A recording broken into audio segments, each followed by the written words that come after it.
अस्सलाम वालेकुम, मैं हूं उमर भट्ट। दोस्तों, आप, मैं, हम सब पाकिस्तान में आए सैलाब की तबाहियों से परेशान हैं। पहले आज़ाद कश्मीर, गिलगित बल्तिस्तान और खैबर पख्तूनख्वा में हज़ारों अफराद बेघर हुए।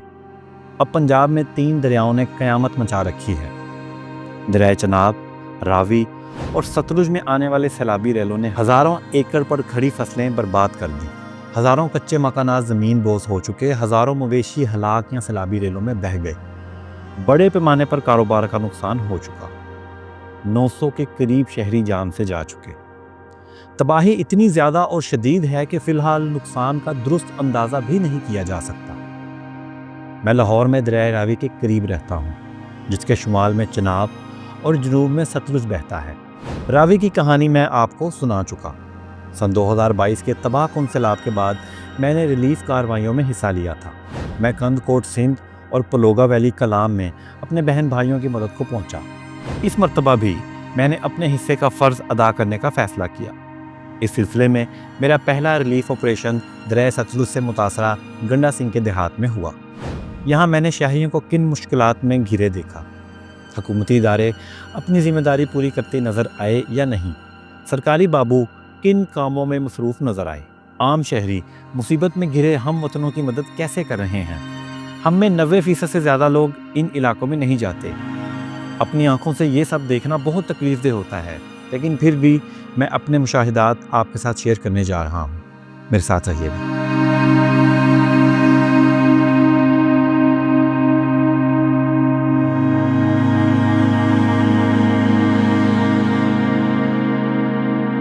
दोस्तों, जैसा कि मैंने आपको पहले भी कई दफ़ा बताया है कि मैं बुनियादी तौर पर एक ट्रैवलर हूँ। मेरा पाकिस्तान से बाहर रहने वाले हमवतनों के साथ मुसलसल रब्ता रहता है।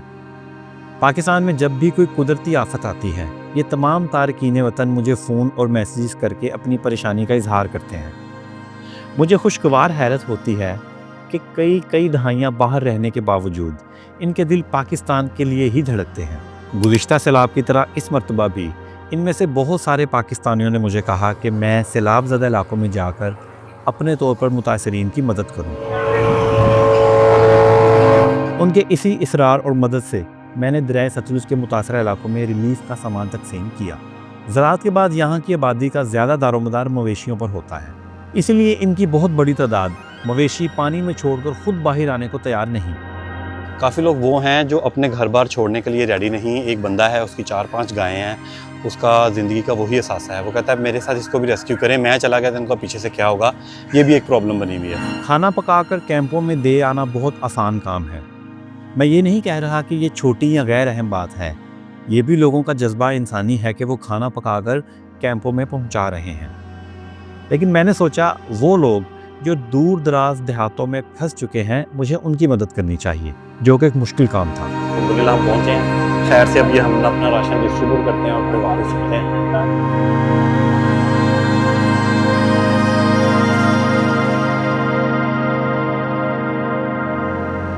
दोस्तों, मैंने 80 के करीब खुश्क राशन के बैग तैयार कराए। ये राशन बैग बैरून मुल्क पाकिस्तानियों, मेरी फैमिली और फ्रेंड्स की मदद से तैयार किए गए। इससे ज़्यादा बैग मैंने हाफिज़ाबाद के मुतासरीन के लिए भी रवाना किए। राशन के बैग से भरी गाड़ी लेकर मैं लाहौर से गंडा सिंह की जानिब रवाना हो गया। लेकिन मेरे वहमो गुमान में भी नहीं था कि रिलीफ का सामान हकदारों तक पहुंचाना किसी बड़े चैलेंज से कम ना होगा। भाई का आइडिया वाकई बड़ा अच्छा था कि वो कह रहे थे कि जो सड़कों पे लोग रुके हुए हैं ना, उनको देने का फ़ायदा नहीं है, क्योंकि वो राइट लेफ्ट मोहल्लों से आए हुए हैं। हम बोट में बैठ के आगे जाने की कोशिश करेंगे ताकि हम डिज़र्विंग लोगों को दे सकें। कसूर से आगे तलवार पोस्ट से पहले एक नाके पर हमें रोक लिया गया। हमें बताया गया कि डिप्टी कमिश्नर साहब का प्रोटोकॉल लगा हुआ है, अब आप आगे नहीं जा सकते। हमने पूछा कि कितनी देर में ये प्रोटोकॉल ख़त्म होगा, तो हमें बताया गया इसका कुछ इल्म नहीं। हमने अहलकारों को बताया कि हम रिलीफ का सामान बांटने जा रहे हैं। इस पर जवाब मिला, फिर आप ऐसा करें कि हमें डीसी ऑफिस से किसी के साथ फ़ोन पर बात करवा दें। खुशकिस्मती से मेरे साथ एक सहाफ़ी दोस्त थे, जिन्होंने बहस व तकरार के बाद आगे जाने की इजाज़त ले ली। इसके बाद भी 2 मज़ीद चेक पोस्टों पर हमें रोक लिया गया और हर जगह हमें उलझने के बाद ही आगे जाने की इजाज़त मिली। अगर मेरे साथ सहाफ़ी दोस्त ना होते तो मुझे रिलीफ का सामान वापस लेकर लाहौर आना पड़ता, क्योंकि पाकिस्तान में डिप्टी साहब का प्रोटोकॉल रिलीफ वर्क से कहीं ज़्यादा अहम है। अभी हम लोग तलवार पोस्ट पे आ गए हैं और यहाँ से हम लोग कश्ती करवाएंगे। गाड़ी यहाँ पे पार्क हुई है। आखिरकार मैं सरकारी रुकावटें अबूर करता हुआ तलवार पोस्ट पर पहुंच ही गया। ये वो मकाम था जहां से कश्तियां मुतासरा देहात को रवाना की जा रही थीं। ये कश्तियां 11, 22 और पंजाब हुकूमत की जानिब से फ्राहम की गई थीं। कुछ लोग प्राइवेट लॉन्चें भी ऑपरेट कर रहे थे, जिससे पानी में फंसे मवेशियों को बाहर निकाला जा रहा था। फीडर चलाते हैं, वो फीडर वाले इंजन लगा के वड्डे बेड़े चलाते हैं, अपने पल्लों तेल साड़ते हैं, लोगों की मदद करते पे। कभी डंगर लद लिया, कभी किसी का होर चीज़ लद ली, किसी की होर चीज़ लद ली, लिया के तलवार पोस्ट पे पेश करते पे। ਤੇ ਮਰੀਮ ਨਵਾਜ਼ ਤਾਂ ਕਹਿ ਰਹੀ ਕਿ ਅਸੀਂ ਬਹੁਤ ਪੈਸੇ ਦਿੱਤੇ मरियम नवाज ने सानू कख भी नहीं दिता। कोई शह नहीं मिली है मैं सानू तो कोई दसे आन के आ गया तुरे जाती है वाम सानू जरूर दिंदे ने। यहाँ वसाइल की शदीद कमी देखने को मिली, क्योंकि बहुत बड़ा इलाका पानी में डूबा हुआ है, लोग बहुत ज़्यादा और कश्तियाँ बहुत कम थीं। इसके बावजूद 2 साफ सुथरी कश्तियाँ मुझे एक तरफ खड़ी नज़र आईं।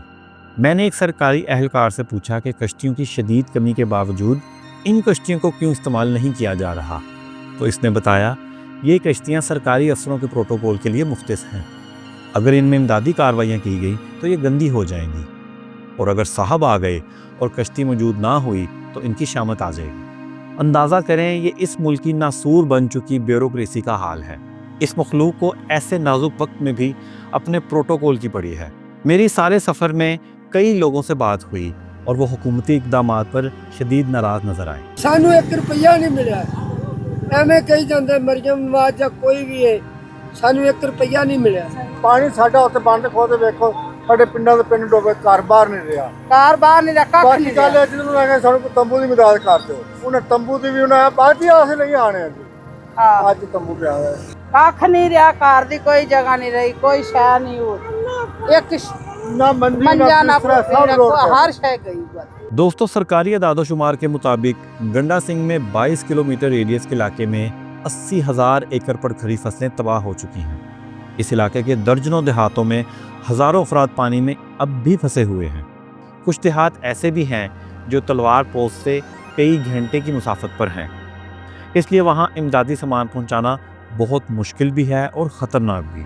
तलवार पोस्ट पर बद इंतज़ामी देखकर साहिर लुधियानवी का मिसरा याद आ गया, भूख आदाब के सांचों में नहीं ढल सकती। यहाँ पर भी कुछ देखें, कुछ यहाँ पर भी राशन तकसीम किया जा रहा है। जो लोग हैं, लोग बहुत ज़्यादा हैं यहाँ पे भी, तो ये भी कुछ राशन आया हुआ भाई, ये कुछ चारा है यहाँ पे।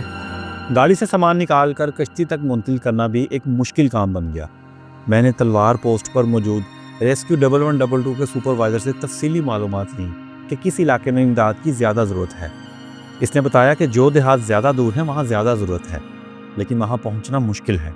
मैंने सोचा जो 2 कश्तियाँ सरकारी अफसरों के लिए बेकार खड़ी हैं, इन्हें क्यों इन दूर दराज देहात में नहीं भेजा जाता। तलवार पोस्ट पर करीबी देहातों की बड़ी तादाद ज़्यादा से ज़्यादा इमदाद समेटने के चक्कर में उधम मचा रही थी। पुलिस एहलकारों ने हमें बताया कि ये सैलाब मुतासरीन नहीं है, सामान इकट्ठा करने आ गए हैं। इन एहलकारों ने ही इन्हें डांट डबर कर पीछे हटाया और हमारा सामान कश्ती पर रखवाया। मुझे कश्ती में सफ़र का ज़्यादा तजर्बा तो नहीं, लेकिन मुझे अंदाज़ा हो रहा था कि ये ओवरलोडेड है और इसी ओवरलोड के साथ हमें बिखरे हुए दरिया सतलुज को अबूर भी करना था। अभी हमारे पास तकरीबन 100 के करीब हैं सामान के जो पैकेट हैं, और जो मैंने आपको पीछे दिखाई थी चिंची, वो बेसिकली सामान गांव जाने के लिए था, लेकिन लोग वहीं पे कितारें लगा के और उसको लेना चाह रहे थे। मतलब हालात की जो है सिचुएशन वो ये हुई है। सफ़र शुरू हुआ तो रेस्क्यू एहलकार बार बार कश्ती पर वज़न बैलेंस कराता रहा। हमें अपने तय करदा देहात तक पहुंचने में 40 से 50 मिनट इसी कश्ती पर सफ़र करना था।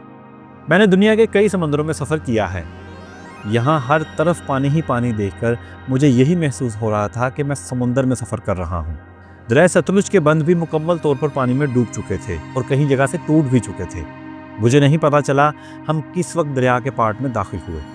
कश्ती पर सवार मुकामी अफराद ने बताया कि इस वक्त हम दरिया सतलुज को पार कर रहे हैं, और ये सुनकर मुझे थोड़ा सा डर भी लगा। दरिया सतलुज में पानी का बहाव बहुत तेज़ था और सामने इंडियन बॉर्डर भी नज़र आ रहा था। मैं अंदर से खौफज़दा भी था कि ओवरलोड कश्ती हादसे का शिकार ही ना हो जाए, लेकिन नेक काम में खुदा भी मददगार होता है, इसलिए हम बाहिफाजत सतलुज पार कर गए। दरिया से आगे फसलें नज़र आना शुरू हो गई। इसका मतलब था कि यहाँ पानी का लेवल कम है, इसलिए कई मरतबा हमारे कश्ती के प्रोपेलर में धान के पौधे भी फंस गए। रेस्क्यू एहलकार ने प्रोपेलर ऊपर उठाकर इसमें से पौधे निकाले और हम मंजिल की जानिब रवाना हुए। और ऐसा कई दफ़ा हुआ। अभी हम लोग गांव तकरीबन वो हमारे सामने आ गया है और तकरीबन हमें पौना घंटा लगा यहाँ पे आने में और हम दरिया को बिल्कुल सेंटर में से क्रॉस करके आए हैं कि विच वाज डेंजरस टू। दूर से गांव एक जजीरे की तरह नज़र आ रहा था। कश्ती जब स्कूल के करीब से गुजरी तो सिर्फ इसके दरवाजे का ऊपर लगा बोर्ड ही पानी से बाहर था। क्लासरूम, स्टाफ रूम और खेल के मैदान मुकम्मल तौर पर पानी में डूब चुके थे। ये देखें, ये इसकी पूरी दीवार थी जिसका सिर्फ 1-2 फुट का हिस्सा बिछा है, मतलब 7-8 फुट पानी होगा यहाँ। पानी में गर्क मकानों के दरवाज़ों में खड़े मुतासरीन की आंखों में मदद की पुकार साफ दिखाई दे रही थी। कश्ती एक खुश्क जगह खड़ी की तो लोग पानी से होते हुए सामान लेने पहुंच गए। यहाँ नज़्म ज़ब्त कायम कराने की कोशिश करना भी वक्त ज़ाया करने के मुतरादिफ था, इसलिए हमने राशन के थैले बांटना शुरू किए। यहाँ हमें हर चेहरा ही विज़िटिंग लग रहा था। 50 के करीब जो थे वो बैग्स दे दिए और इसी गांव की जो दूसरी साइड है वहाँ पे काफ़ी ज़्यादा लोग मौजूद है जहाँ पे जाना थोड़ा मुश्किल है। वहाँ पे जाने की कोशिश करते हैं, अगर तो इंशाल्लाह वहाँ पे पहुँच गए तो फिर वहाँ पे ये डिस्ट्रीब्यूट कर देंगे। कुछ राशन बचाकर हम इस गांव की मगरबी सिमत रवाना हुए, जहां कुछ लोग बाकी गांव से भी कट चुके थे। यहां कश्ती से पहुंचना भी मुश्किल था क्योंकि रास्ता तंग और पानी का बहाव बहुत तेज़ था। हम अल्लाह का नाम लेकर आगे बढ़ते रहे और कश्ती हमें एक मकान के सहन में ले गई जहां पानी कम था। हमारी कश्ती कहाँ पे आ गई है? घर के सहन में हमारी कश्ती आ गई है। इस मकान की बैरूनी दीवार सैलाब की वजह से गिर चुकी थी, लेकिन यहाँ राशन तकसीम करना आसान था। यहाँ फंसे लोगों ने हमें बताया कि हम पहले लोग थे जो इमदाद लेकर इन तक पहुँचे।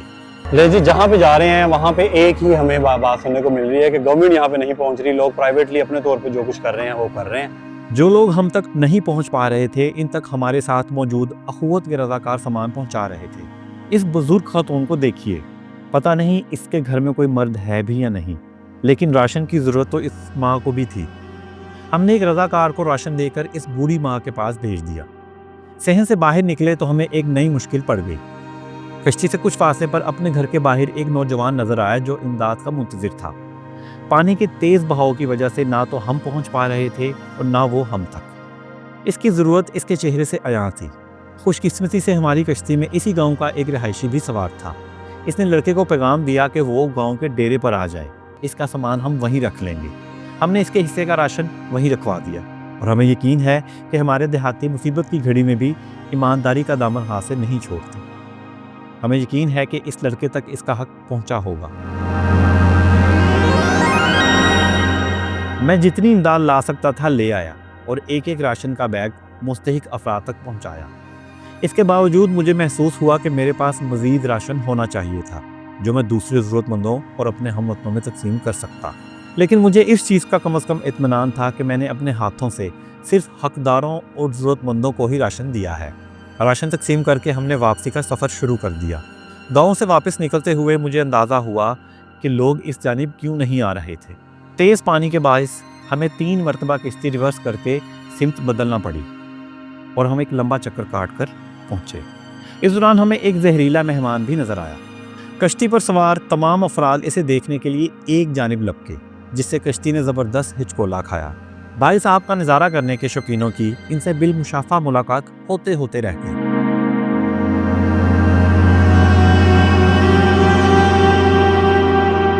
तलवार पोस्ट वापस पहुंचे तो वहां कश्ती के मुंतज़िर अफराद का रश पहले से कहीं ज़्यादा बढ़ चुका था।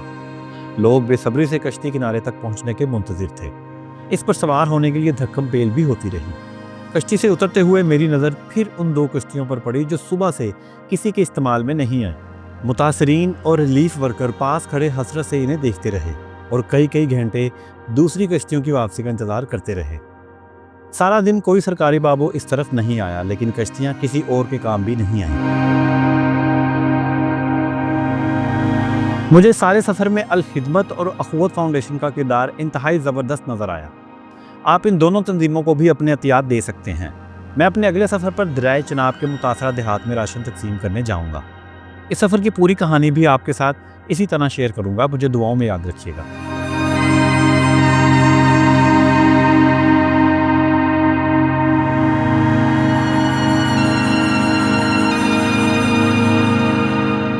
और अगर आप देखना चाहते हैं कि लैंड माफिया ने दरियाए रावी का क्या हशर कर दिया है तो यहाँ क्लिक करें। और अगर आप जानना चाहते हैं कि दरियाए रावी ने लैंड माफिया से कैसे बदला लिया तो यहाँ क्लिक करें। मेरा चैनल सब्सक्राइब करना ना भूलें और अपना बहुत ख्याल रखें। अल्लाह हाफिज़।